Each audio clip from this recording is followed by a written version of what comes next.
Եթե դա չարվի, 10 տարի հետո Հայաստանը երանի է տալու ֆարերների հետ ոչ ոքի խաղալու։ Կոնկրետ Եղիշե Մելիքյանի փոփոխությամբ կամ Արմեն Մելիք-Բեկյանի փոփոխությամբ բան չի փոխվի, բա ում փոխելով է այս ֆուտբոլում ինչ բան փոխվի։ Այս ժամանակահատվածը հայկական ֆուտբոլի ամենախայտառակ ժամանակահատվածն է։ Ով էր խանգարում, որ 19 թվականին ֆուտբոլային ընտանիքը չքվեարկեր Մելիք-Բեկյանի օգտին։ Ես այն ժամանակ աշխատում էի Փյունիկ ֆուտբոլային ակումբում, մեզ իշխանությունից զանգեցին եւ ասացին այս մարդուն պետք է ընտրեք որպես գործկոմի անդամ։ Ես պարոն Մելիք-Բեկյանին խոստում էի տվել, բայց ես չընտրեցի իրեն վերջին օրերին որոշումս փոխեցի երկու հանգամանքով պայմանավորված։ Նախ որ զգացի, որ ՔՊԱ-ական իշխանությունը մտնում է ֆուտբոլ, ով է ավելի շատ պարոն Հայրապետյանի հետ աշխատել։ Արմեն Նիկողոսյան։ Մելիք-Բեկյանը, Նիկողոսյանը, չէ, երկար են, չէ, աշխատել։ Տեսնում եմ հիմա process է գնում ֆեդերացիայի ներսում։ Ու ինձ զարմացնում է, որ մարզական լրագրողները այս մասին չեն գրում։ Ինչու չեն գրում։ Եկեք մենք մեր քայլը անենք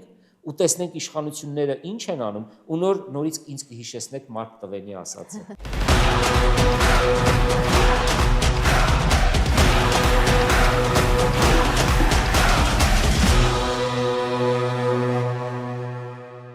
Ողջույն սիրելի ֆուտբոլասերներ, ինձ թվում է այսօր մենք շատ հետաքրքիր ֆուտբոլային զրույց ենք ունենալու, խոսելու ենք, եթե կարելի այդպես ասել, իմ գոլեգայի Թաթուլ Հակոբյանի հետ, մարդ, որը իմ ամենահարգելի լրագրողներից է, սիրում եմ կարդում ձեր հոդվածները եւ նաեւ շատ ֆուտբոլասեր, ֆուտբոլային մարդ եք։ Ներկայացնեմ, որ չնայած շատերը երևի գիտեն, որ 8 տարի դուք ունեք ֆուտբոլային ակումբ Հայաստանի սահմանամերձ գոտում նոյեմբերյանում եւ ձեր մանկապատանեկան թիմերը խաղում են Հայաստանի առաջնություններում։ Ինչպես եղավ այդ որոշումը զբաղվել մանկապատանեկան ֆուտբոլում, այն էլ այդ դժվար տարածաշրջանում։ Դե ես մինչև 20 տարեկանը ֆուտբոլ եմ խաղացել։ Հետո ինձ ասացին, որ ես չեմ կարող լավ ֆուտբոլիստ դառնալ, եւ ես որոշեցի դառնալ ֆուտբոլային մեկնաբան։ Դրա համար ընդունվեցի համալսարան։ Ես շատ լավ էի սովորում նաև, իմ մանկությունը անցել է նոյեմբերյանի ֆուտբոլի դաշտում եւ գրադարաններում, ես շատ գիրք էի կարդում եւ շատ ֆուտբոլ էի խաղում։ Շատերը մտածում են, որ սրանք իրար հետ կապ չունեն, որովհետեւ ֆուտբոլ եւ գիրք կարդալը մի քիչ շատերի համար անհասկանալի, բայց ես այդպեսին էի։ Ուզեցա դառնալ ֆուտբոլային մեկնաբան, բայց հետո սկսեց Ղարաբաղյանը շարժում, պատերազմ, հետո դարձա այլ մեկնաբան, լրագրող դարձա, լրիվ բացարձակապես կապ չունեցող հակամարտություններ, կոնֆլիկտներ, տարածաշրջան։ Հետո եկավ մի պահ, որ որոշեցի վերադառնալ, հիշեցի, միշտ հիշում էի, որ ես ունեցել եմ երազանք ֆուտբոլիստ դառնալու եւ որոշեցի կյանքիս մյուս հատվածը նվիրել ֆուտբոլին։ Իհարկե ինչ որ ես անում եմ, մի կաթիլ էլ չկա ծովի մեջ, բայց դա է իմ հնարավորությունը։ Գիտեք ֆուտբոլը Հայաստանում մի ինդուստրիա է, որը այսպես եկամտաբեր չէ, եւ մարդիկ դրա մեջ մտնում են կամ ամբիցիոզ են, կամ մի քիչ փող ունեն, չգիտեմ ոնց ծախսեն, կամ նվիրյալ են, կամ ահավոր շատ են սիրում ֆուտբոլ։ Ես էլ դրանցից մեկն եմ, բայց կրկնում եմ, ես նույնիսկ չէի ուզում գալ եթեր, որովհետեւ համարում եմ, որ այսինքն ես չպիտի էլի ֆուտբոլի մասին խոսեմ, բայց քանի որ հրավիրեցիք, շնորհակալ եմ։ Ես հրավիրեցի, որովհետև միշտ նաև ձեր ֆուտբոլային այսպես այդ կոմենտներն եմ սիրում կարդալ, միշտ վերլուծություններ եք անում, բացի դրանից իմ կարծիքով այսօր Հայաստանում ֆուտբոլի մեջ ներդնել եւ զբաղվել ֆուտբոլում, հատկապես մարզային այդ հատվածներում դա մեծ աշխատանք է։ Մի քիչ կպատմեք ինչպես է ընթանում այդ ֆուտբոլի զարգացումը ձեր ֆուտբոլի զարգացում չկա եւ չի կարող լինել։ Ձեզ մոտ։ Հա, ես անկեղծ պիտի ասեմ, չի կարող լինել հատկապես մարզերում ֆուտբոլի զարգացում, եթե չկան ակադեմիաներ, մարզային ակադեմիաներ։ Այն ինչ որ մենք անում ենք, դա շատ ժամանակավոր մի բան է, ուղղակի երեխեքը ֆուտբոլ են խաղում, շատ դեպքերում խաղում են ցեխի մեջ, խաղում են դաշտերում, որտեղ կանաչ չկա, խայտառակ վատ դաշտերում, մանկապատանեկան մարզային։ Ես Հայաստանը ման եկող մարդ եմ եւ ուր որ գնում եմ, միշտ հարցնում եմ, ասում ֆուտբոլ, առաջի բանը որ հարցնում եմ, ասում ֆուտբոլի դաշտը ձեր որտեղ է, որտեվ սովետական միության ժամանակ գրեթե բոլոր գյուղերում կար ֆուտբոլի դաշտ։ Եվ երբ որ ես գնում եմ այդ ֆուտբոլի դաշտեր, ես հասկանում եմ, որ Հայաստանում ֆուտբոլը չի կարող զարգանալ, եթե չկա ֆուտբոլի զարգացման ամենակարևոր պայմանը։ Հիմա լողը կարող եք դուք զարգացնել, եթե չկա լողավազանի եւ ջուր, չեք կարող, չէ՞։ Նույնն էլ ֆուտբոլն է։ Եվ այդ իմաստով մարզերում ուղղակի խայտառակ վիճակ է։ Իհարկե ես մի կողմ եմ թողնում Շիրակ ֆուտբոլային ակումբին, որը ավանդույթներ ունի, որը մարզային է, բայց նա արդեն լուրջ ակադեմիա է։ Մնացած տեղերում կարող եմ ասել, որ խայտառակ պայմաններ են, ուղղակի չկան պայմաններ։ Եվ եթե մենք ուզում ենք հիմա գիտեմ այդ հարց տալու եք դրան տարա, եթե մենք ուզում ենք ֆուտբոլը Հայաստանում զարգանա ինստիտուցիոնալ ձևով,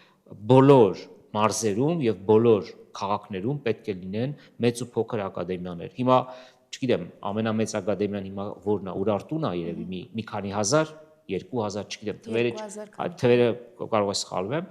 մարզային ակադեմիաները, քաղաքային ակադեմիաները կարող են լինել 100-150, բայց պետք է ուրեմն ակադեմիաներ եւ պետք է պետության լրջագույն միջամտություն, լրջագույն ներդրումներ։ Եթե դա չարվի, 10 տարի հետո Հայաստանը երանի է տալու ֆարերների հետ ոչ ոքի խաղալու։ Բոլորը գալու են մեզ անցնեն, հիմա արդեն իսկ մեզ անցնում են։ Նկատել եք, չէ՞, այս առաջնությունում ֆարերները ինչ խաղ ցուցադրեցին, քանի հաղթանակ տարան, չէ՞։ Մենք հետ ենք եւ մենք ուղղակի ցանկություններով ենք առաջնորդվել։ Այ որ այս մարզիչը գա հավաքականի, լավ կլինի։ Այ եթե դրսից բերենք, ճիշտ կլինի, չէ՞ տեղացի պիտի լինի։ Այ իսկ եթե ֆեդերացիայի նախագահին փոխենք, բոլոր հարցերը լուծվելու են։ Իհարկե այդ ամեն ինչը կարևոր է, նշանակություն ունի, բայց basic բաները, որ մենք պետքա անենք, դա մենք չունենք մարզադաշտեր Երևանում եւ մարզերում հատկապես եւ մենք չունենք պետության միջամտություն։ Պետությունը 0 գումար է ծախսում ֆուտբոլի վրա։ Ես չեմ ասում, որ պետությունը պարտավոր է գումար ծախսել, անկեղծ ասած ես չգիտեմ, օրինակ նետաձգության վրա ծախսումը թե չի ծախսում, կամ վատերպոլ, այսինքն ջրագնդակի վրա ծախսումը թե չի ծախսում, բայց եթե պետությունը ակնկալում է, որ մենք ունենանք լավ հավաքական, պետք է մեծ ներդրումներ արվեն հայկական ֆուտբոլում։ Ֆուտբոլի ֆեդերացիայի այդ ծրագրին, որ պետք է կառուցվեն դաշտեր, եթե չեմ սխալվում, սկզբում 700 քանիսեր չէ նշված, Տավուշի մարզում քանի դաշտ է կառուցվել։ Քանակով չգիտեմ, բայց ես կարող եմ ասել, օրինակ մեր տարածքում որտեղ է կառուցվել եւ Բագրատաշենում է կառուցվել է Բերթավանում, կառուցվել է Կողբում եւ կառուցվել է Կոթիում։ Կարծում եմ բավականին արդար է տեղաբաշխվածությունը եղել, հաշվի առնելով աշխարհագրորեն եւ այս փուլում արդեն խոտածածկը պատրաստ է նոյեմբերյանի քաղաքային մարզադաշտին։ Ճիշտ է, հանդերձանը խայտառակ քարուքանդ վիճակում է, ամոթալի վիճակում է, բայց բավականին լավ վիճակում է։ Ես նոյեմբերյանի նախկին շրջանի տարածքով կարող եմ ասել, որ ճշգրիտ լինեմ։ Այդ 4 դաշտն է կառուցվել, նրանցից մեկը արդեն չկա, ուրեմն Բագրատաշենի դաշտը չկա, չգիտեմ, տեղի ինչ որ այլ բան են կառուցել, այդ դաշտը ուղղակի գոյություն չունի, մնացել է 3-ը եւ նոյեմբերյանի քաղաքային մարզադաշտը, որի խոտածածկը նոր են դրել, բավականին լավ վիճակում կլինի արդեն գարնանը, բայց մի բան է խոտածածկ ունենալ, այլ բան թե ով պետք է այդ խոտածածկը պահի, որովհետև 2015 թվականին պետբյուջեով նոյեմբերյանի մարզադաշտը կառուցվել է եւ մի տարի հետո ուղղակի ամտերության է մատնվել։ Հիմա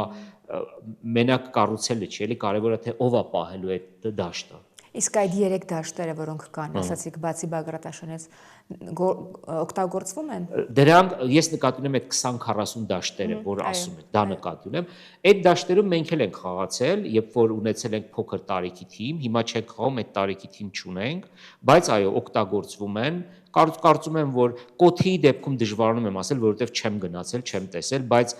եւ Բերթավանում եւ Կողբում սրանք երկուսը միասին ունեն մոտորապես 9000 բնակիչ, խոշոր Հայաստանի երկու խոշոր գյուղերն են 3 կիլոմետր հեռավորության վրա, ինչքան որ տեսել եմ, այո, միշտ երեխաներ կան, միշտ եւ դա ինչ որ իր հետ բերում է նաեւ, որ եւ Կողբից եւ Բերթավանից ամեն տարի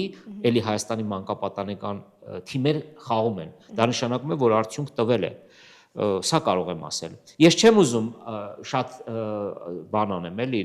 նսեմացնեմ այդ ֆուտբոլի դաշտեր կառուցելու, որ շատերի մոտ նկատվում է, կարծում եմ դա կարևոր էր։ Բայց դա իհարկե բավարար չի։ Հայաստանի ֆուտբոլի այսպես կառավարման պատմությունը ցույց է տալիս, որ Հայաստանում բազմաթիվ անգամ եղել են մարզադաշտերի կամ դաշտերի վերակառուցում, որոնք, ինչպես նշեցիք, հնարավոր է նոյեմբերյանում է լինի, որ չօգտագործվելու կամ ինչ ուրիշ խնդիրների պատճառով մոռացության են մատնվել եւ ամբողջ աշխատանքը ջուրն է գնացել։ Հիմա կոնկրետ, քանի որ դա ձեզ մոտիկ թեմա է, որքանով է նոյեմբերյանի մարզադաշտը ոնց որ մտածված առաջիկա տարիներին, ինչով է դա օգտագործվելու եւ նայեք, ես ասեմ ձեզ, պարզ ասեմ, ես 3 անգամ դիմել եմ նոյեմբերյանի ավականուն, որպեսզի նոյեմբերյանի մարզադաշտը 25 տարի ժամկետով տրամադրվի Դովեղ ֆուտբոլային ակումբին եւ խոստացել եմ, որ ներդրումներ կանեմ, ներդրումներ կբերեմ։ 2 դեպքերում ինձ մերժել են։ Ինչ պատճառաբանությամբ։ Չգիտեմ, անհասկանալի պատճառաբանությամբ տարբեր բաներ էին ասում էին սրա օգուտը որն է։ Գիտեք, երբ որ մարդիկ չեն հասկանում ֆուտբոլից հեռու են, երբ որ ինչ որ մի լավ բան ես ուզում անել, առաջի հարցը որ տալիս են, ասում են, մեջը ինչ կա, մեջը փող կա, փող չկա։ Էս որ էս ինչ փողեր է, որ գալու է այստեղ։ Ուրեմն, եթե ինքը ներդրում անում, նշանակում է ինքն էլ ինչքան է տանում։ Շատ այդ սովետական շրջանի այդ մտածողությունը կա։ Էս ուրեմն նոյեմբերյանի ուրեմն ավականին մեկ բան արեց, հավանություն տվեց, այո ասաց դաշտը մեզ տալուն, բայց պայմանագիր չկնքեց։ Չգիտեմ ինչու, պայմանագիր ինձ հետ չկնքեց եւ չգիտեմ, ես շատ կուզենամ, որ այդ դաշտը տրվի որևէ ֆուտբոլային ակումբի, թող ինչ չտան, եթե չեն ուզում թող ինչ չտան, բայց մի ֆուտբոլային ակումբի, որովհետեւ եթե չտան ֆուտբոլային ակումբի, 1-1.5 տարի հետո այնտեղ դաշտ չի լինելու։ Իսկ որը ֆուտբոլային ակումբներն են պատրաստ վերցնել, կա խոսակցություններ։ Ես տեղյակ չեմ, ես կարող եմ ասել, որ ես պատրաստ կլինեմ վերցնելու, ինչը նշանակում է դաշտը պահել լավ վիճակում, այսինքն այնպիսի վիճակում, որ դա կարող է համապատասխանել առաջի լիգայի խաղեր անցկացնելու։ Ես գիտեմ, որ ձեր ակումբը ունի հովանավորներ, եթե գաղտնիք չէ, տարեկան որքան բյուջետ է հարկավոր, որպեսզի պահել մանկապատանեկան։ Նայած թե քանի թիմ եք։ Դուք 4 թիմ եք, չէ՞, այս տարի։ Չէ, այս տարի շատ քիչ ենք պահում մենք, եղել է 3-2-1 շատ քիչ ենք մենք պահել։ Մոտավորապես մեկ թիմի վրա մեր ամբողջ ծախսերը կազմում են ընդամենը 5 միլիոն դրամ։ Մեկ թիմ պահելու համար, 2 թիմի դեպքում 10 միլիոն դրամ, դե այդտեղ ինչ գումարների մասին է խոսքը։ Խոսքը հիմնականում մարզիչներին վճարելու մասին է եւ խաղերի գնալու այդ ծախսերի մասին է։ Մանկապատենեկան ֆուտբոլը այդքան շատ մեծ ծախսատար չի։ Որտեղ եք դուք մարզվում եւ խաղում։ Մենք, քանի որ որոշ հատվածում մարզադաշտը վերանորոգման փուլում էր, այս պահին մենք մարզվում ենք Բերթավանում կամ Կողբում, խաղում ենք Կողբի գյուղական մարզադաշտում, այդտեղ ենք մենք խաղում, որը ինչպես Հայաստանի մարզային դաշտերի մեծագույն մասը բնականաբար չի համապատասխանում ֆուտբոլային դաշտի չափանիշներին։ Խոտ չկա, պայմաններ չկան, հանդերձարանը վատ վիճակում է, բայց դա համատարած է։ Համատարած է, Հայաստանում նորմալ ֆուտբոլային դաշտ նկատի ունեմ մարզերում չկան ուղղակի։ Այն որ մարզային ֆուտբոլը հատկապես գյուղերում շատ վատ է, մշտապես խոսվում է, եւ այն որ ֆուտբոլը ունի այդ միավորող ուժը, որ հատկապես երեխաներին կրթելու, մարզելու, ես հիշում եմ 14 թվականին Հադրութում, երբ դաշտ էր բացվում, Հադրութ քաղաքում արհեստական դաշտեր, դա այդ փոքրիկ քաղաքի համար տոն էր երեխաների համար, ես այդպիսի բան չէի տեսել, որ ոնց որ աշխարհի առաջնությունը լիներ, բայց իհարկե առաջընթաց մենք չենք տեսնում, որ մարզային ֆուտբոլը զարգանա։ Ասացիք պետությունը 0 գումար է ներդնում։ Դուք ունեք պատկերացումներ, թե օրինակ ինչ մեխանիզմներ կարելի է ներդնել։ Հա, շատ լավ պատկերացում ունեմ։ Ես ասացի, որ իմ ներդրումը հայկական ֆուտբոլում ծովի մեջ մի կաթիլ էլ չէ, բայց ամեն դեպքում, երբ որ դու 8 տարի, 9 տարի, անկեղծ ասած դրանից էլ միջև ֆուտբոլային ակումբները 2-3 տարի նաև մեկ այլ թիմի եմ ես օգնել իմ համեստ միջոցներով, որպեսզի այդ թիմը չփակվի, հա, բայց 8 տարի արդեն լինելով ուղակի ֆուտբոլի մեջ, բնականաբար ես հասկանում եմ ֆուտբոլային ինդուստրիայից։ Ասենք այն մարդը, ով ներդրում է $10 միլիոն, նա էլ է հասկանում ես որ դնում եմ 10 միլիոն դրամ, ես էլ եմ հասկանում, որովհետև ինքը բանը նույնն է, էլի, մոտեցումը նույնն է։ Դրա համար նաև կարող եմ, այո, իմ պատկերացումներն ասել։ Սկզբունքը պետք է լինի հետևյալը. եթե ակումբը ենթադրենք տարեկան ծախսում է օրինակ թիվ բերեմ 1 միլիոն դրամ, պետությունը կարծում եմ պետք է ինքը ներդնի առնվազն եւս 1 միլիոն դրամ։ Շատ պարզ ձև եմ առաջարկում, տեսնում է, որ X ֆուտբոլային ակումբը, ընդ որում սա չի վերաբերում միայն մարզային ֆուտբոլին, որտեվ ես չեմ ուզում նաև, որ մենք կենտրոնանանք մարզային ֆուտբոլի վրա, նույնը վերաբերում է մեծ ֆուտբոլին, չէ՞։ Դուք ֆուտբոլային մարդ եք, դուք լավ գիտեք, որ այդ ներդրողները միլիոնավոր դոլարներ են ծախսում եւ հետո թողում գնում են կամ նրանց այնպես են անում, որ նրանք թողում հեռանում են։ Դրա համար եմ ասում, պետության միջամտությունը չափազանց կարևոր է։ Կամ պետությունը դնում է ենթադրենք 1 միլիոն դրամ, ես դնում եմ եւս 1 միլիոն դրամ, պետությունն ասում է, ես 1 միլիոն էլ էլի կավելացնեմ։ Այսինքն պետությունը նայում է ու բոլորս աշխատում ենք մաքուր։ Դա մաքուր։ Վրաստանի մեխանիզմն է, Այո, ես Վրաստանի բան չհայտնաբերեցի, շատ պարզ մեխանիզմ է։ Իհարկե կարելի է այս մեխանիզմը նաև բարդացնել, չգիտեմ, այլ կողմեր գտնել, բայց տվյալ դեպքում ես ասում եմ ակումբ եւ պետություն հարաբերությունների մասին, ընդ որում հաշվի առնելով մեր պետական բյուջեի այսօրվա չափը եւ ֆուտբոլային հատկացների այդ գումարները, դրանք շատ այսպես ասեմ, էականորեն ճնշում չի լինի մեր պետական բյուջեի վրա։ Կրկնում եմ, պետությունը կարող է որևիցե ձևով չֆինանսավորել ֆուտբոլին, բայց կներեք, այդ դեպքում թող բան չանի, ինչ-որ պատվերներ չիջեցնի, սպասելիքներ չձևավորի, չասի, որ 2050 թվին, չգիտեմ, դուք ինչ եք անելու, դառնալու եք, չգիտեմ, ինչ-որ մրցանակակիր եւ այլն։ Բայց եթե նման հավակնություններ ունի եւ եթե այս իմ ասած ծրագիրը վաղվանից կյանք դնում ենք գետնի վրա, հա, մարզադաշտ ենք իջեցնում, մենք կարող ենք ակնկալել, որ օրինակ 15 տարի հետո կարող է Հայաստանի ազգային հավաքականը կարող է, դա երաշխիք չի դեռ, օրինակ դուրս գա Եվրոպայի առաջնության եզրափակիչ փուլ, օրինակ, եւ մենք էլ լինենք այն երջանիկ ազգերից, որ օրինակ գնալու ենք մյուս տարի ժամանակ չմնա, չէ՞, Միացյալ Նահանգներ, Մեքսիկա եւ Կանադա են, չէ՞ գնալու։ Տեսեք, քանի երջանիկ հավաքականներ կան։ Մենք դրա մեջ չկանք, ու եթե մենք այս բանը չանենք, 10 տարի հետո ավելի խայտարակ վիճակում է հայտնվելու հայկական ֆուտբոլը։ Պետք չի ունենալ պատրանքներ։ Պետք է փող դնել։ Ձեր Facebook-յան այս մեկնաբանություններից մեկում տեսա, որ գրել էիք ֆեդերացիայի նախագահի կամ մարզիչի փոխելով ոչինչ չի փոխվի։ Ինձ այդ գրառումը շատ հետաքրքրեց, բա ում փոխելով պետք է ինչ-որ բան փոխվի։ Դե ես չեմ ասում, որ հիմա նայեք, դուք բերեցիք բանի օրինակը, չէ՞, բորշի օրինակը, որ քո ձեռքի տակ այսինչ բաները կան, ու դու դրանից չես կարող։ Միջև եթերն ենք խոսում, հա, դրա համար լավ հիշեցրեցիք, հա, միջև եթերն ենք խոսում։ Այսինքն հիմա ինչ եք կարծում։ Այն տղաներին, որ իր ձեռքի տակ ունի Եղիշե Մելիքյանը, եթե այդ տղաները վաղը հայտնվեն Պեպի կամ չգիտեմ Ժոզեի ձեռքի տակ, Հայաստանի հավաքականը ինչ կարող է անել։ Ինձ թվում է, թե այդ տղաները հայտնվեն Պեպի կոնկրետ ձեռքի տակ, նրանք լավ կաճան, իմ սուբյեկտիվ կարծիքով, որտեվ իհարկե շատ բարձր համատություն արեցիք։ Ես ձեզ հակադարձ հարց տամ, եթե դուք լինեք Եղիշե Մելիքյանը, հենց նրան ենք անձնավորում, որտեվ այս պահին նա է գլխավոր մարզիչը, եւ ձեր կենսագրությանը մեջ դա լինի Վիկիպեդիայում, FIFA-ում, թե ցանկացած տեղ գրվի 9-1, չգիտեմ, թվեր ասենք, հա, 6-1-5-1, որքանով է այդ ամբիցիան գլխավորելու ազգային հավաքականը եւ այդ խայտառակ ցուցանիշները, հակառեկորդները սփոփում մարդու այսպես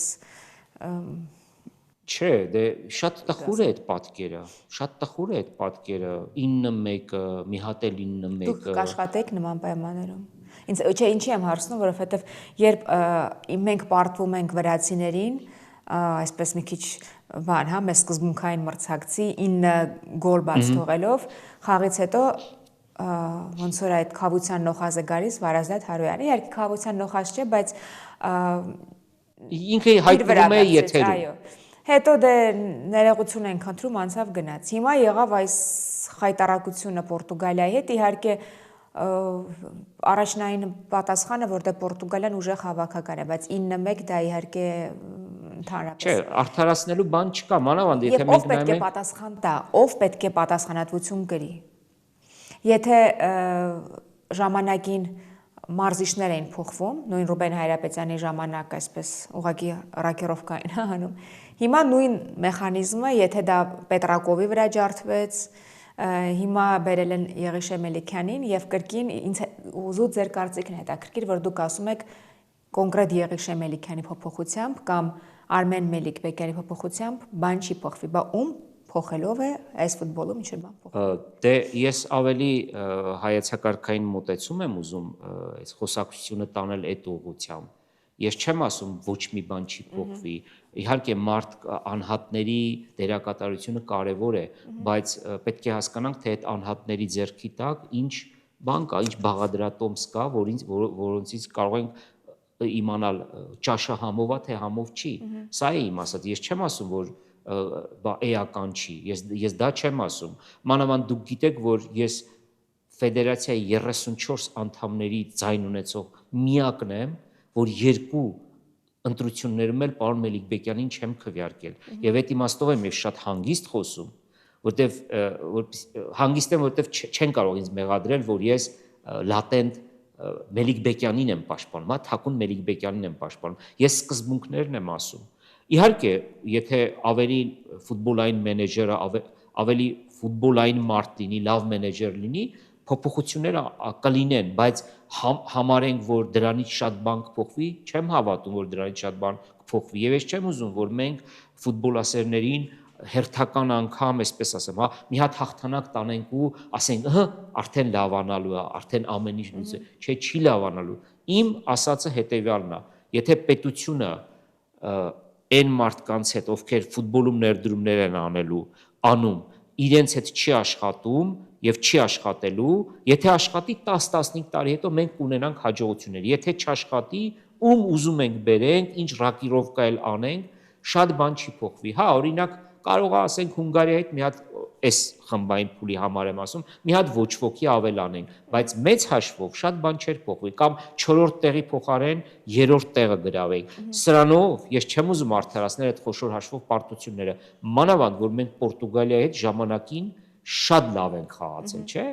Մենք նույնիսկ ես հիմա չգիտեմ, եթե մենք արագ-արագ հաշվենք, հավանաբար նախորդ բոլոր խաղերում Պորտուգալիայից այդքան գոլ բաց չենք թողել, ինչքան որ այս վերջի երկու խաղում։ Նախորդ մրցափուլում արտագնախաղում մենք 1-0-1 պարտվեցինք եւ այնտեղ պաշտպանի սխալին, այն էլ Կրիստիանո Ռոնալդոից էր 0-1։ Բայց ես ուզում ձեզ հարցնել, ինչի է ֆուտբոլի հաջողությունները ասոցիացում հավաքականի հետ, որովհետեւ եթե գլխավոր մարզչի գործոնը կարելի հաշվել, որ այո, մենք սպասում ենք հավաքականից արդյունքներ, բայց հավաքականը դա բոլորս գիտենք այսբերգի վերևն է։ Բայց ինձ թվում է դուք եք ընդունել, որ ֆուտբոլի ֆեդերացիայի հիմնական գործառույթը դա հավաքականի հաջող խաղերը չեն։ Դուք նոր շեշտեցիք, որ սարսափելի վիճակ է եւ եթե 10 տարում բան չփոխվի, մենք պետք է երազենք ամենաթույլ հավաքականների։ Այո, վերջի այդ բաների հետ կլինենք։ Իսկ չեք գտնում, որ ֆուտբոլի ֆեդերացիայի հիմնական գործառույթը հատկապես հաշվի առնելով, որ մեզ մոտ ֆուտբոլը քաղաքականացված է, դա բոլորս գիտենք, դա պող կամուրջ լինել պետության եւ այսպես կոչված ֆուտբոլի մեջ, այսինքն ներդրումներ բերել, օրենքները հարմարեցնել, որպեսզի ներդրողները չգան ոգևորված 1 տարի դնեն, տեսնեն, որ սա ուղղակի ճահիճ է, դուրս գան, ինչ որտեղ զարգացնեն ինֆրաստրուկտուրաները։ Մենք անընդհատ ասում ենք, մենք չունենք մարզային դաշտեր, մենք չունենք անգամ 1 մարզադաշտ։ Հիմա այսպես հենց պետք է աղոթքով նստենք, սպասենք, որ Նոան կկառուցի մարզադաշտ։ Ինչի պետք է այդպես լինի։ Արդյոք ֆուտբոլի ֆեդերացիայի ղեկավարի հիմնական գործառույթը դա չէ։ Իհարկե, ես բացարձակաբլիցի, ես բացարձակապես որևիցե ձևով չեմ ուզում արդարացնել այս ղեկավարությանը, որը կարող ենք ասել, որ տապալել է հայկական ֆուտբոլը, այս ժամանակահատվածը հայկական ֆուտբոլի ամենախայտառակ ժամանակահատվածն է, զուտ արդյունքներով եթե մենք դատենք, եւ ոչ միայն ազգային հավաքականի, այն ազգային հավաքականը գոնե մեկու մեջ ուրախացնում է մեզ երկրպագուներին, չէ՞, Իռլանդիային ենք հաղթում կամ չգիտեմ, տարին մեկ նայենք թե փոքր ավելի տարիքային հավաքականների երիտասարդականը ինչ արդյունքներ են գրանցում։ Հայտարարք։ Հայտարարք արդյունքներ են գրանցում, այո։ Ես կարծում եմ, որ մի ուրիշ լուրջ խնդիր կա, պետությունը չպետք է միջամտի հայկական ֆուտբոլին, պետության միակ միջամտությունը պետք է լինի ակումբներին օգնելը։ Իսկ այսօր ցավոք, նախկինում էլ այդպեսի դեպ եղել, այսօր ցավոք պետությունը ուղղակի միջամտում է հայկական ֆուտբոլին։ Պետությունը կարող է իր համար ցանկալի տեխնացուներ բերել ֆուտբոլի ֆեդերացիայի կազմ, ու հիմա առաջիկայում էլ մի հատ այդպիսի բան հավանաբար մենք կտեսնենք։ Սարերի հետևում չէ, չխոսեմ այդ մասին, բայց արդեն կտեսնենք։ Ուզում եմ ասել, որ պետությունը եւ ես հիշում եմ առաջի ընտրության ժամանակ պարոն Մելիքբեկյանի այդ շարքում այսօրվա ԿՊԱ-կան մի 6-7 հոգի են նստած։ Ինչ գործ ունեն նրանք։ Պարոն Վանեցյանը ինչ գործ ուներ ընդհանրապես։ Պետությունը չպիտի միջամտի։ Պետության միակ միջամտությունը պետք է լինի ֆինանսավորել ակումբային ֆուտբոլը։ Եվ բնականաբար նաև ֆեդերացիան պետք է, այո, աշխատանքներ տանի, լավ չի աշխատում։ Մենք բոլորս դա տեսնում ենք։ Եթե լավ աշխատեր, ապա մենք արդյունքներ կունենայինք։ Բայց այդ դեպքում ֆուտբոլի ֆեդերացիայի նախագահի անունը մարդը փոխելով ոչինչ չի փոխվում, այդ արտահայտությունն եմ ուզում հասկանալ, եւ ես ուղղակի մի քիչ բացեմ փակեցի։ Ես Մելիքբեկյանի մասին ինձ թվում է Մելիքբեկյանից ավելի մեծ խնդիր է հայկական ֆուտբոլում Նիկողոսյան Արմենը։ Նայեք, էլի ես չեմ ուզում ինչ որ անպայման անունների վրա կենտրոնանալ, կրկնում եմ, գա հիմա մի տարի ժամանակ է մնացել պարոն Մելիքբեկյանին, կգա նորը եւ կարծում եմ մեր ֆուտբոլային ընտանիքը ավելի լավ ընտրություն կկատարի, ավելի ճիշտ ընտրություն կկատարի։ Հիմա ումից ենք բողոքում, որ Իսկ ով է լինելու այդ ընտանիքը անդամները։ Այո։ Դուք անդամների ցանկին լրիվ ծանոթ եք։ Լրիվ ծանոթ եմ, անդամների ցանկին լրիվ ծանոթ եմ։ Ի վերջո 8 տարի լինելով ֆուտբոլի մեջ, նաև ես հետևում եմ նաև հայկական ֆուտբոլին, մանկապատանեկան ֆուտբոլին, ինչքանով որ ժամանակս իհարկե բավականացնում եւ կարծում եմ հասցնում եմ հետևել։ Հիմա ումից ենք բողոքում, որ պարոն Նիկողոսյանն է ֆուտբոլի ֆեդերացիայի նախագահ, ով է իրեն ընտրել։ Ակումբները չեն ընտրել։ Գիտեք ինչ է ստացվում։ Ամեն անգամ, ամեն մի ակումբ ունենալով ակնկալիք, եւ լավ է որ այս խոսակցությունը մենք հիմա բացում ենք, գիտեք, այս մասին շատ չի խոսվում։ Ունենալով ակնկալիք տվյալ ֆեդերացիայի նախագահից, ամեն ինչ անում է, որպեսզի այս մարդը դառնա ֆուտբոլի ֆեդերացիայի նախագահ, եւ հետո ինչ պատճառներով կոնֆլիկտ է առաջանում, ակնկալիքները չեն բավարարվում եւ սկսում է պայքարել ֆուտբոլի ֆեդերացիայի նախագահի դեմ։ Ով էր խանգարում, որ 19 թվականին ֆուտբոլային ընտանիքը չքվեարկեր Մելիքբեկյանի օգտին։ Ով էր խանգարում, որ ֆուտբոլային ընտանիքը գոնե մեր լավագույն ֆուտբոլիստներից մեկին Արաս Օրսբիլիսին ոչ թե տար 2-3 ձայն, այլ գոնե տար 5 ձայն։ Այսինքն մենք ընտրում ենք, հետո ինչ որ մարդկանցից բաներ են անում։ Հիմա սարերի հետևում չէ, մյուս տարի այս օրերին արդեն մենք ունենալու ենք ֆեդերացիայի նոր նախագահ ընտրելու հնարավորություն։ Եվ թող ակումբները ավելի լավ ընտրություն կատարեն։ Ձեր պատմությունը մի քիչ սկզբից ասեմ, մենք 19 թվականին առաջին անգամ միակ անգամ կոնֆլիկտ ունեցանք, ես հետո ներողություն խնդրեցի եւ հիմա էլ եմ եթերում խնդրում, որովհետեւ դուք ընտրության ժամանակ այսպես այդ ֆեյքերի հանելու հետ կապված արդար ընդվզում արեցիք, ես սխալ հասկացա։ Ես ու դուք եք ունեցել, մենք ենք ունեցել կոնֆլիկտ։ Ես ձեզ, այո, ես նույնիսկ հիմա մոռացել եմ, հիշեցրեք։ Այո։ Դե 19-ին շատ այսպես իմպուլսիվ, այսպես տաքարյուն ընտրություն էր ֆեյքերին հանելու եւ այլն, այսպես կարծիք էր ստեղծվել, որ հայրապետյանական ֆեյքերի եւ նոր այս եկող Մելիքբեկյանի ՀԿ-ների պայքարն է լինելու եւ ընտրությունից առաջ քվեարկություն գնաց ֆեյքերին հանելու եւ Մելիքբեկյանը ընտրվեց առանց այդ ֆեյքերի, հիշում եք, այս ընթացքը այդպես եղավ։ Դուք ընտրության ժամանակ հարց բարձրացրեցիք, կարծեմ այդ ֆեյքերի հանելու կապակցությամբ եւ ես սխալ հասկացա ձեր հարցադրումը եւ այո, մի քիչ այնտեղ դրա համար ես ներողություն խնդրեցի իմ սխալի համար։ Այդ ժամանակ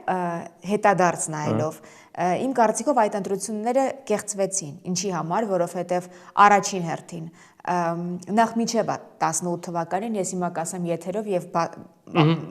այդ մասին խոսել եմ, ես այն ժամանակ աշխատում էի Փյունիկ ֆուտբոլային ակումբում, մեզ իշխանությունից զանգեցին եւ ասացին այս մարդուն պետք է ընտրեք որպես գործկոմի անդամ, այսպես հեռախոսը վարձին, ասեն բարև ձեզ, այս մարդն է, դուք պետք է ընտրեք այս տեխնացուին։ Ու մենք սենց Миминоем вырос, кто такая Джоджинина? Մենք չգիտենք անգամ ով է այդ պաշտոնյան, ինչի համար։ Հետադարձ զանգ եղավ, բայց մենք ինչի պետք է այդ մարդուն ընտրենք, չէ, ու այդ պատմությունը, որ հներին պետք է հանել, որովհետև եւ այլն։ Այդ ճանապարհով սկսվեց, հետո Վանեցյան, Նիկողոսյան, Մելիքբեկյան կռվով եւ եկավ այդ ընտրությունը, որտեղ այսպես ցետնոտի մեջ ստեղծվեց այլի այդ կարծիքը, որ Թոմաս Գրիգորյանը դա Հայրապետյանի մարդն է, Մելիքբեկյանը գալիս է, այդ պայքարը եղավ, ֆեյքերին հանեցին եւ ընտրությունը չի կարելի ասել, որ լրիվ այսպես հարթ եւ այսպես արդար գնաց, իսկ այս ընտրությունը Արա Զոզբելիզի հետ կապված ինձ թվում է դուք տեսնում եք ովքեր են ընտրում եւ շատ լավ ասաց նույն Արման Սահակյանը այստեղ եթերում Արտուր Սողոմոնյանը, որ հիմնականում այսօրվա անդամները, այո, հիմնական անդամները ֆեդերացիայի որ կան, նրանք գիտեն, որ այդ մի ձայնի համար ինչ որ բան կստանան։ Մեկի դաշտը կկառուցեն, մեկին լույս կտան, մեկին մի քիչ ավել կնստի աթոռին։ Դրա համար որ դուք ասում եք մյուս ընտրություններին ով է ընտրելու, բոլորն է գիտեն ինչ ընտրություն։ Դե լավ, դուք տարբերակ առաջարկեք։ Ես չեմ ուզում վիճարկեմ ձեր ասած այս պնդումները, մանավանդ որ ներսից եմ եղել, այդ որ ասած ձեզ զանգել են, ինձ էլ են ասել։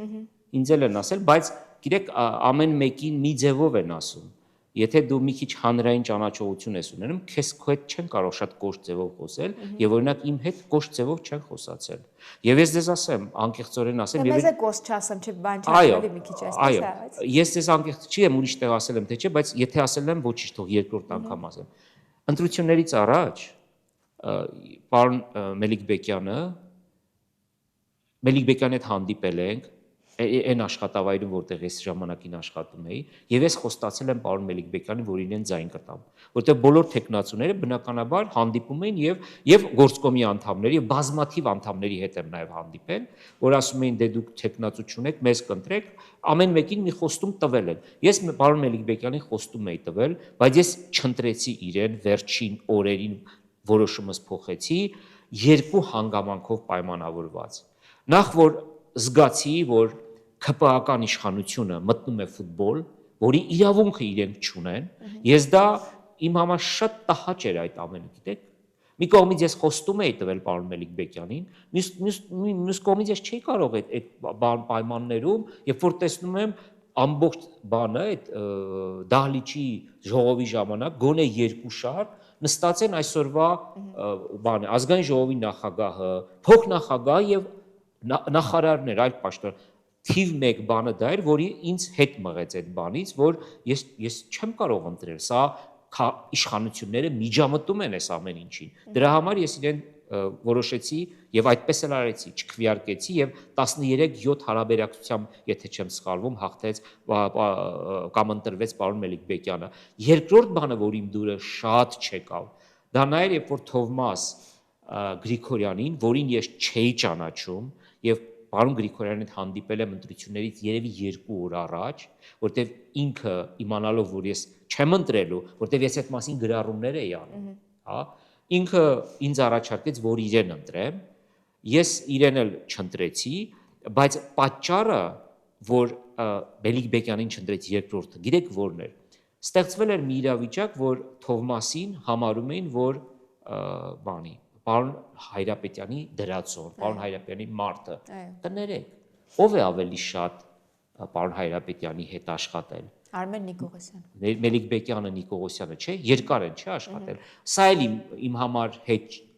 լավ վիճակ չէր, եւ ես որոշեցի, որ ոչ մեկին ձայն չեմ տալու։ Երկրորդ ընտրությունների ժամանակ արդեն այո, արդեն ակնհայտ էր պատկերը։ Ես էլ չէի գնալու այդ ընտրություններին, ինչպես օրինակ Շիրակը չմասնակցեց այդ ընտրություններին, որտեվ բան կար էլի, եթե դու մասնակցում ես, ինչ որ տեղով նաև լեգիտիմացնում ես այդ ընտրությունները, ես չէի գնալու այդ ընտրություններում, կամ եթե գնայել, ավելի ճիշտ կգնայի, բայց չէի քվեարկի, որտեվ նաև ես ուզում եմ հարգենք մեր ֆուտբոլային ընտանիքին։ Եթե մենք մեզ չենք հարգում, հա, այդ ժողովներին չենք մասնակցում, ով պիտի մեզ հարգի։ Բայց վերջի պահին խնդրանք եղավ, որ Արա Զոզբելիզի օգտին քվեարկեմ։ Ես Արազին ասել եմ, որ 3 ձայն ես ստանալու, դրանցից մեկը ես եմ լինելու, եւ ես քեզ կքվեարկեմ, հատուկ բան կգամ եւ կքվեարկեմ, եղավ այնինչ եղավ։ Այո, եղավ այն ինչ եղավ եւ ինչպես խոսում ենք հաջորդ ընտրություններին էլ եթե բան չփոխվի, ամեն ինչ լինելու է նույն սցենարով։ Հիմա որ այսպես ամփոփ ենք, հա, մեր այսօրվա տխուր իրավիճակը հայկական ֆուտբոլում, մենք հատկապես ունենք լավ օրինակ վրացիների, որտեղ պետությունը միջամտում է եւ մենք անդադար շեշտում ենք, բայց դա մեր ցավոտ թեման է, առաջին նրանց մարզադաշտերը եւ մանկապատանեկան ֆուտբոլը եւ աջակցությունը թե անհատներ դնողների, թե ակումբին։ Հիմա ինչպես երկրի վարչապետ Նիկոլ Փաշինյանը իրան միշտ այսպես դրսևորում է որպես ֆուտբոլասեր, ֆուտբոլ սիրող մարդ եւ հեղափոխությունը սկսելուց առաջ նա հիշում եք առաջինը Խանջան փողոցով անցնելուց գնդակը նետեց դեպի ֆուտբոլի ֆեդերացիա։ Հիմա անցավ 7 տարի եւ դուք եք փաստում եւ բոլոր մասնագետներն են փաստում, որ ֆուտբոլը կատաստրոֆիկ անդունդի մեջ է։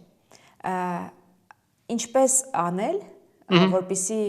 իհարկե երկրի ղեկավարությունը ամեն ինչ տենում հասկանում է եւ բոլորն ասում են դե բան չի փոխվելու, բայց ֆուտբոլասեր մարդկանց համար, ինչպես դուք եք, ես եմ եւ հազարավոր, ովքեր հասկանում են թե ինչ ուժ է ֆուտբոլը, թե մեկ հաղթանակը ինչպես է փոխում ազգի տրամադրությունը հատկապես այս իրավիճակում, որ տնտեսական ակտիվությունը կարող է բարձրացնել այդ հաղթանակներով ոգևորված իհարկե։ Գիտեք, ես այսպես շեղում լիրիկական, ես Դանիայի արտագնա խաղին 4-0 հաղթեցինք, ես այնտեղ էի եւ մենք այսպես գլխիկոր գնացել էինք Դանիա, Մալթային այստեղ պարտվել էինք եւ մենք որ վերադառնում էինք, այսպես են օթանավականում գալի մեր ձեռքը սեղում են, ասում էին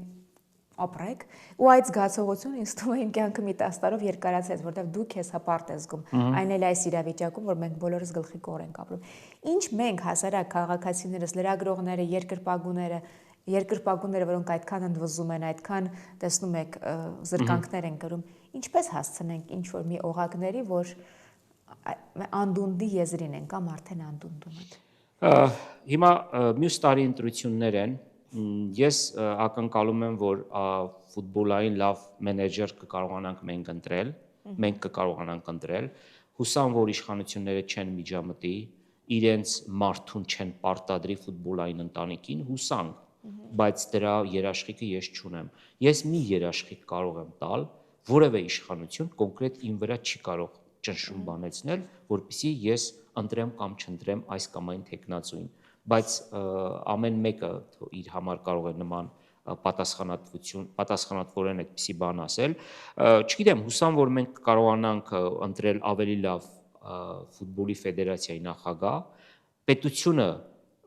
կշրջվի դեմքով դեպի ֆուտբոլը, լուրջ կմշակվի ծրագիր, ինչի մասին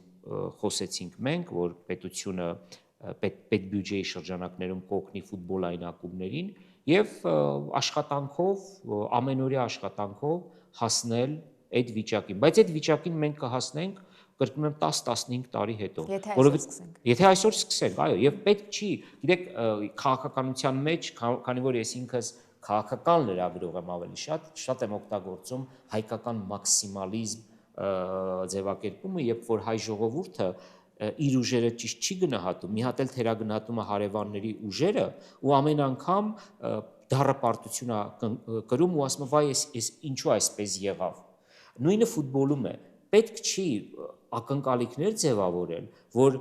մյուս տարի ու այդ ակնկալիքները էլի ձևավորվեցին Իռլանդիային հաղթելուց հետո։ Բոլորը մտածեցին, որ բայց անկեղծորեն եմ ասում, իհարկե ես այդ ժամանակ չէի կարող գրեմ, որովհետև ի վերջո, գիտեք, ես ինչքան էլ որ այս իշխանություններին տանել չկարողանամ, ես չեմ կարող չուրախանալ իմ երկրի հաջողություններով։ Եվ ես էլ էի շատ ուրախացել։ Եվ այդ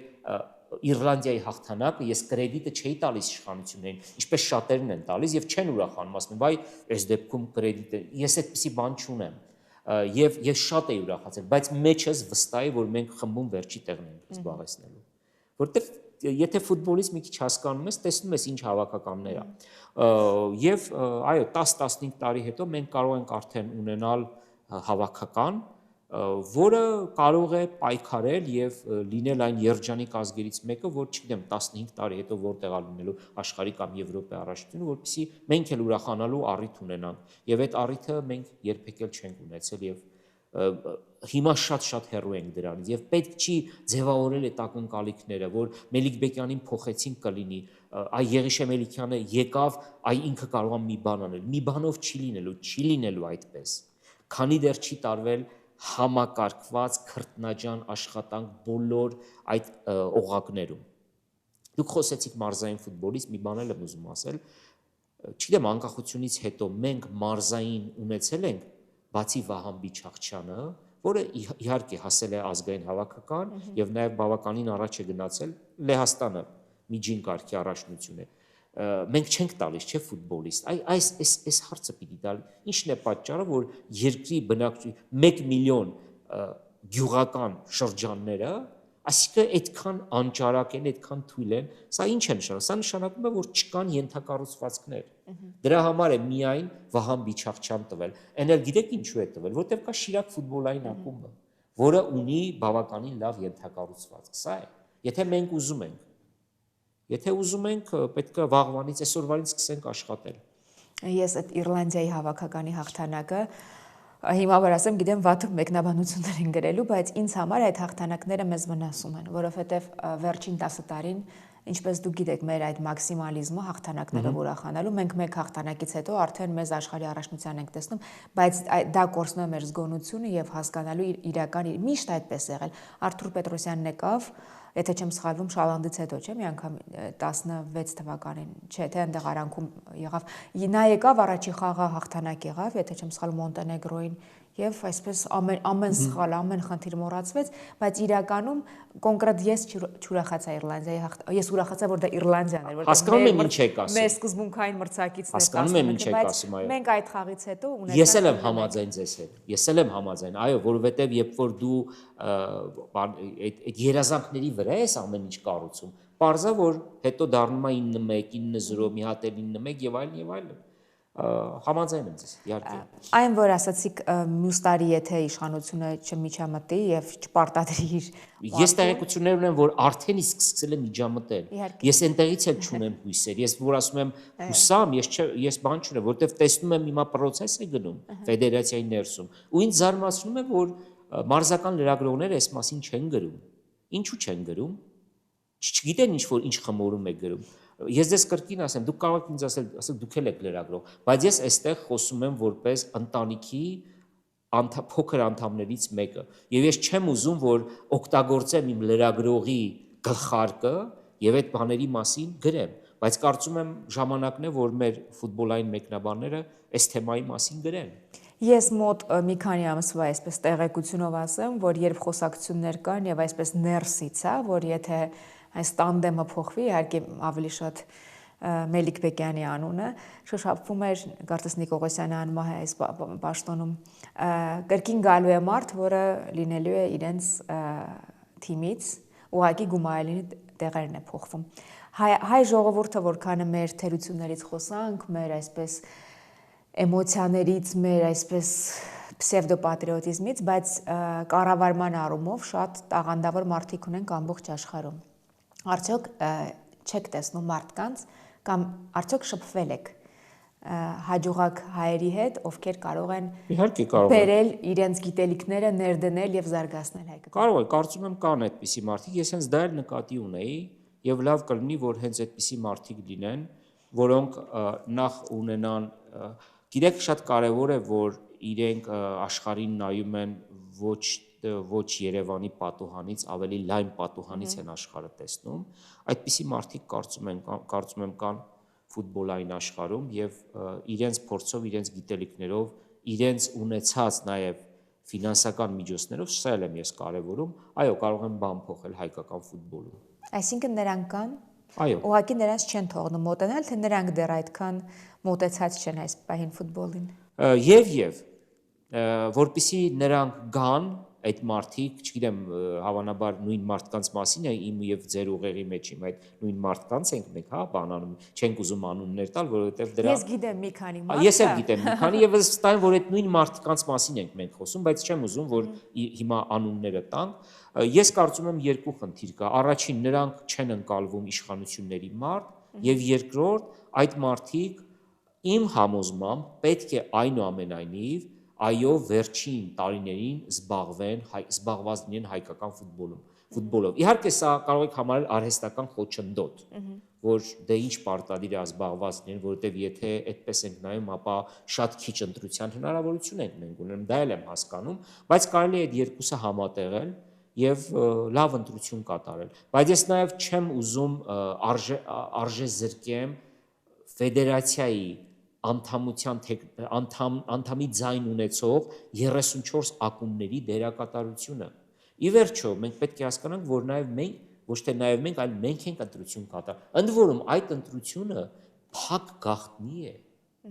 Հավանաբար ես եմ, որ էլի բան չունեմ, այսպես հանգիստ ասում եմ, որ օրինակ ես կարող էի չասել, որ ես Արազին եմ ընտրում, Օզբիլիսին, եւ ասի Դե այստեղ գտնելը դժվար չէ, եթե Փյունիկ Ուրարտուից բացի Հա, գուցե հեշտ կներ, բայց ես միշտ փորձում եմ առաջինը ասել այդ մասին եւ ընտրություններից առաջ էլ հետո էլ անպայման կասեմ, որպեսզի կասկածներ չլինեն, բայց կարծում եմ ֆուտբոլային ընտանիքի այդ անդամներին էլ չպետք է նրանց թերագնահատել, որովհետեւ մարդիկ են, ակումբներ են, որոնք շատ մեծ ներդրումներ են կատարել հայկական ֆուտբոլում եւ իրենք չպետք է ենթարկվեն իշխանությունների այս ճնշումներին։ Այսինքն ինչի եք մտածում, որ եթե նրանք ոչ ասեն իշխանություններին, անպայման լինելու են հալածանքներ եւ այլն եւ այլն։ Մի անգամ եկեք որոշենք, որ մենք ենք ընտրություն կատարում։ Իսկ մի ուրիշ հարց տամ հիմա, սա կարող է հարց չամարել, ռետորական հարց համարենք։ Նախկին ընտրություններում այդպես չի եղել։ Ասենք օրինակ Վանեցյանը ո՞նց է ընտրվել։ Ռետորական եմ հարց տալի։ Սուրեն Աբրահամյանը ո՞նց է ընտրվել։ Ով էր Սուրեն Աբրահամյանը։ Բաններ, չէ։ Ինձ մի քիչ Սուրեն Աբրահամյանը դժվար կլինի պատասխանել, փոքր է, բայց Վանեցյանը ինչպես ընտրվել, ես հիշում եմ։ Ուզում եմ ասել, բոլոր այս բաներում էլ իշխանությունները իրենց միջամտությունը Որովհետև ֆուտբոլը դա այնպեսի ուժ է, որ բոլորն են հասկանում։ Ճիշտ է, հասկանում։ հասկանում եմ, բայց այս դեպքում նաև անհասկանալի էր, թե իշխանությունները ինչու էին անընդհատ հավատում ֆեդերացիայի այս ղեկավարությանը, որովհետև գործընթացները բացարձակապես էլ չէին գնում իշխանությունների օգտին, չէ՞, որտեղ մարդիկ դուրս էին գալիս փողոցներ, խաղերը դադարեցում էին եւ այլն եւ այլն։ Հետաքրքիր բան ասաց Էդուարդ Քալանթարյանը մի քանի եթեր առաջ։ Շատ լավ հարցազրույց էր, ես լսել եմ ինչպես ձեր բոլոր հարցազրույցները։ Շնորհակալ եմ շատ։ Նա այդ հարցադրումը դրեց, որ 19 թվականի ընտրություններին, երբ պարտադիր պայման էր տեխնացուի, որ նա պետք է ֆուտբոլային գործունեություն ծավալեր Հայաստանում, Մելիք Բեկյանը արդեն բավական երկար տարիներ ոչ մի ֆուտբոլային գործունեություն չէր անում, իր կայքն էր վարում, որը ոչ մարզական կայք էր, միջ այդ նա եղել էր մեկնաբան, բայց այդ դադարը մեծ էր։ Եվ այն, որ այո, այդ ցանկացած մարդ հասկանում է, որ իրեն կարճ ժամանակ է տրված ղեկավարելու եւ հատկապես եթե նա վատ է ղեկավարում եւ փորձում է մաքսիմալ այդ օգուտները քաղել, որովհետեւ բոլորը գիտեն, որ ժամանակները այսպես խապուսիկ են։ Մեր հաղորդումը այսպես, գիտեմ այսօր բազմաթիվ հարցազրույցներ ունեք, ձեր ժամանակը շատ չտանել համար, այսպես ընդհանրացնեմ բլիցից առաջ Մարկ Տվենը ասում էր, եթե մեր ձայնից ինչ-որ բան կախված լիներ ընտրություններում, մեզ չէին թողի մասնակցել ընտրություններին։ Դուք որքանով եք կիսում նրա կարծիքը։ Դե, ինչպես էր ասում, եթե մեր ձայնից ինչ-որ բան կախված լիներ ընտրություններում, մեզ չէին թողի մասնակցել։ Համաձայն չեմ այդքան էլ համաձայն չեմ։ Դրա մեջ իհարկե կա ճշմարտություն, բայց եթե լինի որոշակի կոնսենսուս համախմբում, ես կարծում եմ, այո, կարող են ֆուտբոլային ընտանիքը կարող է ինքը ունենալ իր տեխնացուին։ Ես չեմ ասում, որ իշխանությունները այտենց հանգիստ թողելու են, էլի ֆուտբոլից հրաժարվելու են, դա չեմ ասում, ուրիշ բան եմ, ես ասում եմ, որ ֆուտբոլային ընտանիքը ինքն է ավելի շատ վախեցել եւ ինքը քայլ չի արել։ Դու մի հատ քայլը արա, ու տեսնենք իշխանությունների արձագանքը ինչպիսին է։ Կարող է իրենք համակերպվեն այս վիճակի հետ, ով է ասել, որ անպայման լինելու են հալածանքներ, չգիտեմ, դժվարություններ եւ այլն եւ այլն։ Ֆուտբոլային ընտանիքը իր քայլը չի անում եւ իր քայլ չանելը պայմանավորում է իշխանությունների կողմից հնարավոր ճնշումներով։ Եկեք մենք մեր քայլը անենք ու տեսնենք իշխանությունները ինչ են անում, ու նորից ինձ կհիշեցնեք Մարկ Տվենի ասածը։ Լավ, սպասենք մի քիչ եւ հուսանք, որ մեր երկրի ղեկավարությունը վերջնական այդ գաղափարին կգա, որ իրոք ֆուտբոլը շատ տխուր վիճակում է, իսկ ֆուտբոլը շատ բան կաղափոխել մեր երկրում։ Ես սիրում եմ բլից հարցեր տալ։ Բոլոր ժամանակների լավագույն ֆուտբոլիստը։ աշխարհում։ Այո։ Դե իմ մանկության շրջանից եկել Մարադոնային պիտի ասեմ, որովհետև ֆուտբոլը սկսել եմ սիրել Մարադոնայով, բայց դե Մեսսին, Ռոնալդո, բայց Մարադոնա հավանաբար։ Ձեր դիտած ամենահետաքրքիր աշխարհի առաջնությունը։ Էլի շատ տպավորվել է առաջի աշխարհի առաջնությունը ոչ 82-ին, երբ որ Իտալիան հաղթեց եւ այնտեղ Մարիո Ռոսիանն ու հիմա չեմ հիշում Ռոսի եւ 3 գոլ խփեց, այդ առաջնությունն էր ու մեկ-մեկ զարմանում եմ, ասում եմ սև սպիտակ այդ հերոստացու ոնց ենք մենք ֆուտբոլ նայում, շատ է տպավորվել այդ առաջնությունը, այո, այդ առաջնությունը, այո։ 2026 թվականի աշխարհի առաջնությանը որ հավաքականին եք սատարելու։ Շատ եմ այդ մասին մտածում, նայում եմ քարտեզին, մեր հարևաններից Իրանն է խաղալու, Իրան Իսլամական Հանրապետությունը, այս մի բան, որ կարող եմ երկրպագել, նախկին խորհրդային տարածքից Ուզբեկստանն է խաղում, ինչու որ, չգիտեմ, գուցե ինչ-որ նոստալգիկ բան եմ ասում, այն ժամանակ շատ լավ եմ հիշում Պախտակոր թիմ կար այդ Բարսելոնի խմբի առաջնությունում։ Ես անկեղծ ասած այդպես հիմա առաջ ես ֆուտբոլասեր եմ ինձ համարում, բայց այսպես մոլի ինչ-որ մեկին ես ֆուտբոլին նայում եմ որպես ինչ ասեմ, որպես մի հատ ներկայացում, որի ամեն սցենարը նախապես չի գրվում եւ գրվում է այդ 90 րոպեների ընթացքում եւ ես կարող եմ ես Անգլիայի առաջնությունն եմ շատ սիրում նայել եւ Լիվերպուլ, ասենք, օրինակ Սիթի խաղը նայում եմ, ավելի շատ Լիվերպուլի երկրպագու եմ, բայց երբ որ Մանչեսթերը հաղթում է, շատ չեմ տխրում։ Ես ֆուտբոլի սիրահար եմ, գեղեցիկ ֆուտբոլի եւ այդպիսի բան չունեմ, որ ասեմ, հա, ուզենամ Սալինի եւ շատ կտխրեմ, էլի, այդպես ֆանատ բան չունեմ ֆուտբոլի նկատմամբ։ Իհարկե, եթե լիներ Հայաստանի ազգային հավաքականը, պարզ է։ Ես նույնիսկ որոշել էի գնալ Միացյալ Նահանգներ, բայց մտածում եմ գնամ ինչը նայեմ, չգիտեմ, Հայաստան չկա այնտեղ։ Հետո այս եկող աշխարհի առաջնություն աշխարհագրությունը շատ մեծ է։ 3 երկրներում, այո։ Պատմության լավագույն մարզիչը։ Բոլոր ժամանակների դե հավանաբար Պեպը։ Եվ ոչ ֆուտբոլային մի քանի հարց, ձեր ամենասիրելի գիրքը։ Ամենասիրելի գիրք, ես այնքան շատ գիրք եմ կարդացել։ Վիլյամ Սարոյան, short stories, կարճ պատմվածքներ, իմ անունը Արամ է, էլի այն մանկական հիշողություններ, բան։ Վիլյամ Սարոյան, Հեմինգուեյ, շատ կան, այնքան շատ եմ կարդացել։ Սարոյան ընդունենք։ Սարոյան։ Ֆիլմը։ Ֆիլմ, անմահ ֆիլմ է դա, չգիտեմ, մենք ենք մեր սարերը։ Այդ ֆիլմը, անկեղծորեն եմ ասում, երևի մի 200 անգամ նայել եմ, ու ամեն անգամ, երբ որ որևէ ալիք վերատեսնում եմ, էլի նայում եմ։ Դա հանճարեղ ֆիլմ է, մենք ենք մեր սարերը։ Ամենագեղեցիկ դերասանուհին ձեզ համար։ Անի Խաչիկյանը գեղեցիկ է շատ, հա։ Անձամբ նաև ճանաչում եմ իրեն, այո։ Նաև շատ լավ մարդ է։ Եվ վերջում մշտական հարցը։ Աստծուն հանդիպելուց ինչ կասեք նրան։ Մի բան պետք է ասեմ։ Այո։ Կասեմ շնորհակալություն, որ ստեղծել ես այս սիրուն մոլորակը եւ նաեւ այդ ինձ էլ բախտ եմ ունեցել ես էլ լինել այս մոլորակում քո շնորհիվ այսքանը։ Շնորհակալ լինել շատ լավ բան է, ձեզ շատ շնորհակալ եմ, որ ժամանակ գտաք, ձեր գործերին հաջողություն եւ հավատանք լավ օրերին հայկական ֆուտբոլը։ Դե պետք է հավատանք, իհարկե։ Այո, շնորհակալություն։ Հաջողություն։